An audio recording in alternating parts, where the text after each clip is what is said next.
Donc il faut faire très attention, assalamu alaikum wa rahmatullahi wa barakatuh. Donc en fait, il faut faire très, très attention, de ce qui se passe en fait dans le monde invisible. On voit pas. Allah nous a incité sur les protections. Le prophète sallallahu alayhi wa sallam nous ont incité à nous protéger.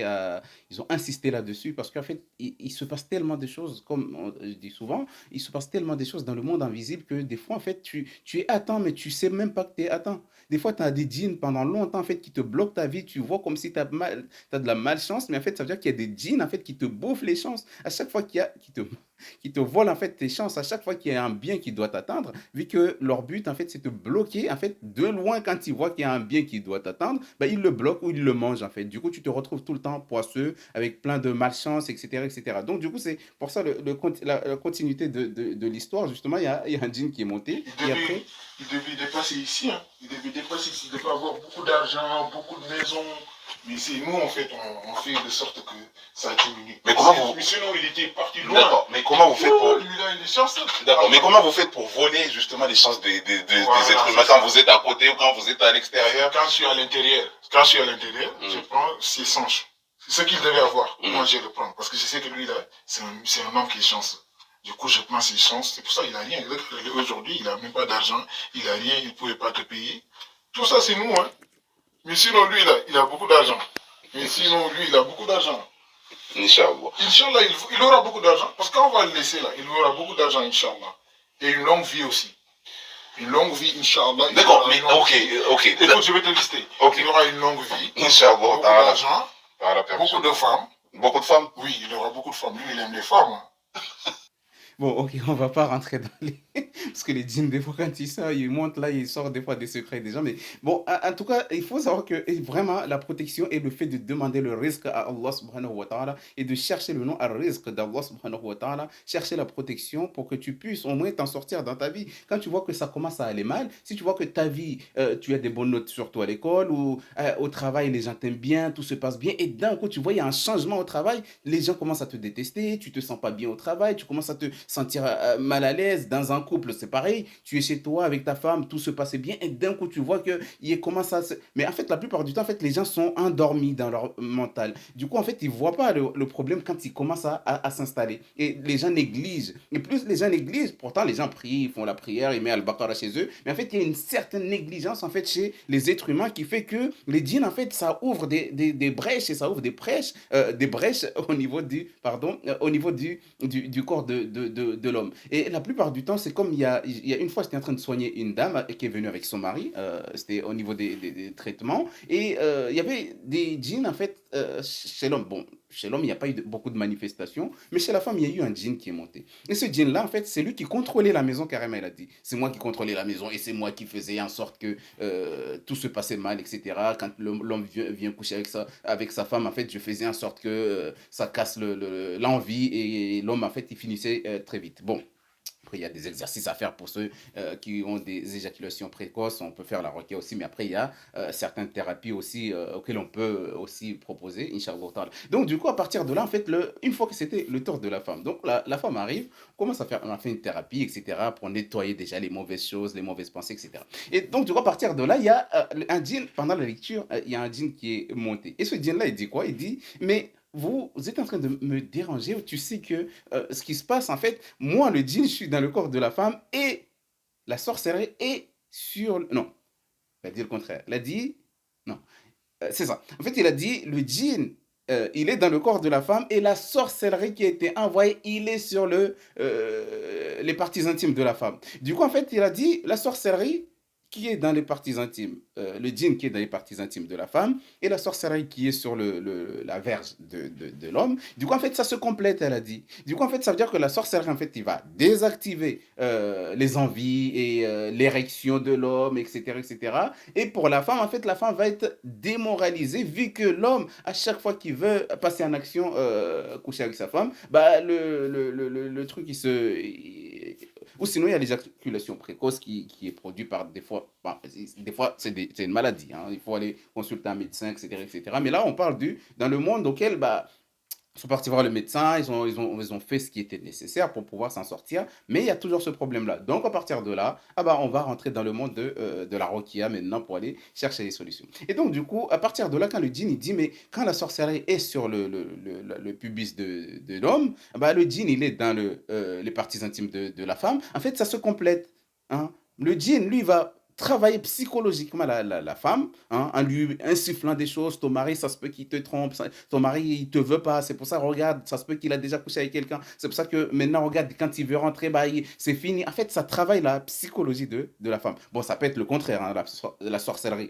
est sur les parties intimes de la femme et le djinn, il est sur le pubis de l'homme et il va lui insuffler des choses. Pourquoi ta femme veut pas coucher avec toi? Pourquoi elle a des douleurs? En fait, elle invente. En fait, il va lui mettre des waswas en fait pour casser le couple justement. Il y a tellement de choses qui se passent dans ce monde-là. C'est pour ça que ceux qui le vivent, ils comprennent mieux que ceux qui, bon, il y a certains qui vont tenter, ils vont dire mais non, ça n'existe pas, etc. Mais ceux qui sont dans ces problèmes-là, qui vivent ce problème-là, en fait, ils comprennent mieux. Et donc du coup, ce Dieu-là commence à expliquer en disant oui, mais comme la sorcellerie, elle est sur le machin de l'homme, bah, le djinn, il est sur les parties intimes de la femme. Du coup, en fait, il bloque, en fait. C'est quand chaque fois que l'homme vient, en fait, le djinn, en fait, il travaille aussi. Mais c'est la plupart du temps, c'est ces djinns-là qui sont envoyés pour faire casser le couple. La plupart du temps, ils tombent même amoureux de la personne, vu que l'homme, il fait rien. Bah, lui, il vient dans les rêves de la femme. Enfin, il va satisfaire cette femme-là pour que cette femme-là se dise, mais waouh, dans mes rêves, en fait, c'est tellement bon que j'ai pas besoin d'un homme. Hein. D'où, bon, on va pas rentrer dans des détails parce que là, après, ça va nous amener loin, ça va amener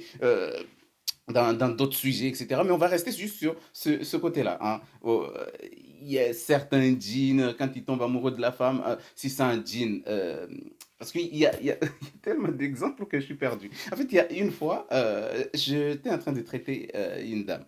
Je l'ai traitée, mais après elle est partie. Au bout d'un moment, en fait, elle m'appelle au téléphone, elle me dit, mais tu sais que depuis que j'ai fait ce traitement, en fait, j'ai des sensations bizarres. Qu'est-ce qui se passe? Elle me dit, oui, mais tu sais que il y a un djinn qui est monté pendant que je parlais au téléphone avec elle. Mais c'était grave, elle était à la maison. Heureusement qu'ils n'ont pas fait des dégâts parce que la femme elle est douce, etc. Donc du coup, le djinn commence à me parler, me dit, mais eh, tu sais, cette femme-là, en fait, elle aime les femmes. Oh, c'est quoi cette histoire? Il dit, oui, oui, oui, oui, cette femme-là, elle aime les femmes. Et tu sais pourquoi cette femme-là aime les femmes? Parce que moi, je suis un homme, je suis dans son corps. Et du coup, moi, comme j'aime les femmes, bah, j'incite le cerveau de cette femme à aimer les femmes. Parce que c'est vrai que avant que le djinn ne parle, cette femme-là m'avait raconté une histoire, m'a dit, mais tu sais que des fois je suis attiré par les femmes, mais je ne sais pas pourquoi.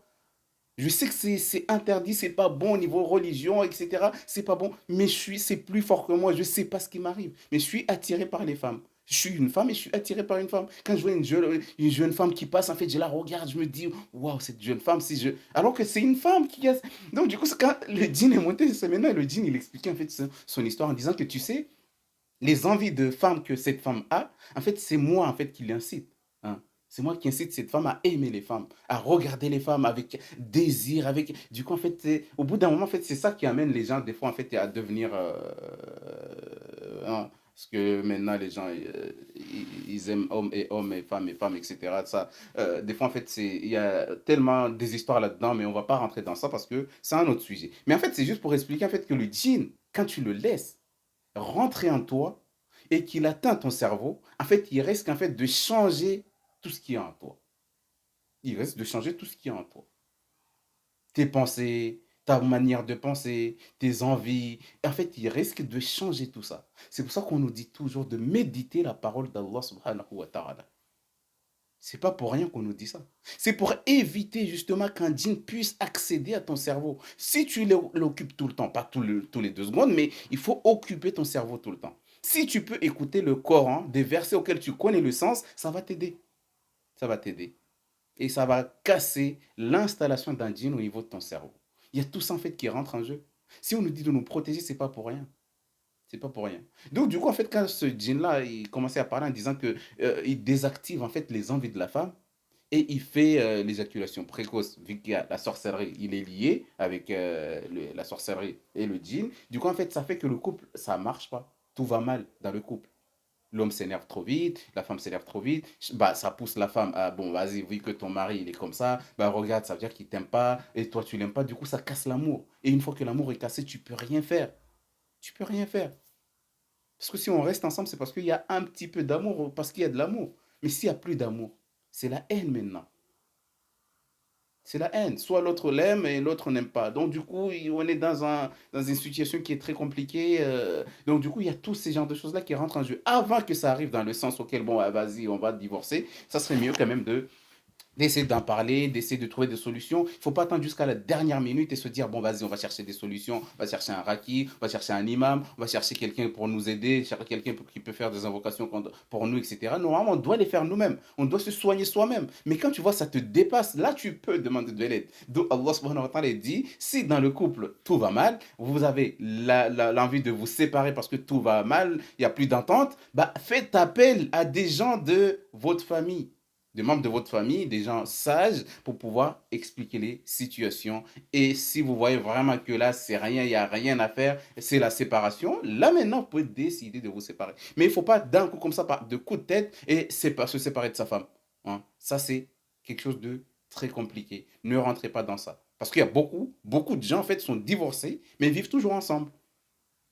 Parce qu'ils reviennent en disant non, c'était par coup de colère. Mais en fait, non. La colère qui est autorisée en islam, qu'on peut dire que la personne a divorcé par colère, c'est pas accepté. Il peut revenir avec sa femme. C'est la colère auquel c'est le médecin qui doit déterminer cette colère-là, que si cet homme-là, ou quand cet homme-là est en colère, bah en fait, il n'est pas lui-même. Il est comme possédé, il fait n'importe quoi, il ne se rend pas compte. Celui-là, c'est celui-là qu'on dit que son divorce, en fait, il a divorcé par coup de colère. Mais les autres, du genre, c'est tu sais ce que tu dis, tu sais ce que tu fais, et tu dis que c'est un coup de colère. Non, c'est pas comme ça. Du coup, il faut faire très très attention, ne pas donner des chances à la malchance, hein, déjà.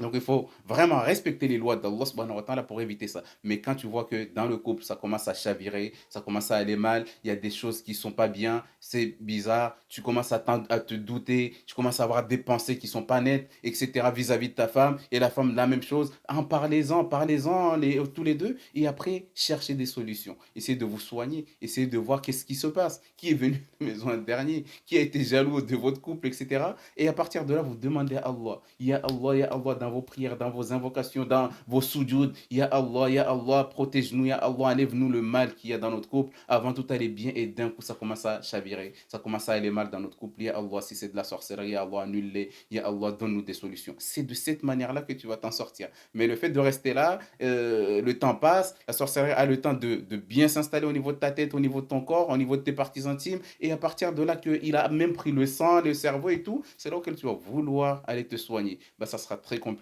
mais il n'est jamais trop tard pour se soigner. Il faut toujours se soigner, toujours ne jamais lâcher. Et Allah, à lui appartient la guérison totale. Wassalamu alaikum wa rahmatullah.